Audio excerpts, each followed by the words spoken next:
కి అందించడం జరుగుతుంది. హాయ్ ఫ్రెండ్స్, అందరు బాగున్నారా? ఎలా ఉన్నారు? మళ్ళీ పురుగు వచ్చిందండి. పెద్ద అయితే అని అలానే ఉంచేస్తే ఒక 3 ఉన్నాయండి, చూపిస్తాను. తీసేస్తున్నాను కాయ వేస్ట్.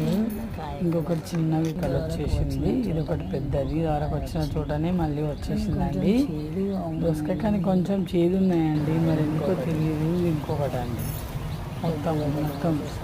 మొత్తం 10 కాయలు వచ్చాయండి, కానీ అన్నీ 5-6 పాడైపోయాయి. ఇవన్నీ మా చెట్లు ఒకటే కుండీలో 4-5 మొక్కలు ఉంటాయి.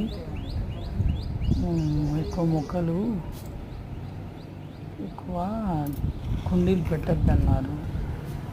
ఒకటి దాంట్లో 4-5 మొక్కలు ఇలాగే. మన మనీ ప్లాంట్ అండి, ఇంటి దగ్గర వాగుతుంది. ఇది చిన్నగా నాకు కోసాం కదండి, మళ్ళీ వచ్చేసింది అప్పుడే. ఇది దోస చెట్టు అండి, నాగాకు చెట్టు. ఇది మనీ ప్లాంట్, వాటర్లో వేళ్ళు వచ్చి పెరిగినాయి అన్నామండి. అదొకటి మనీ ప్లాంట్ అండి. ఇది మా ఇంట్లో సామాన్ చూడండి ఎలా ఉందో. అరేంజ్ చేయడానికి ప్లేస్ సరిపోతలేదు.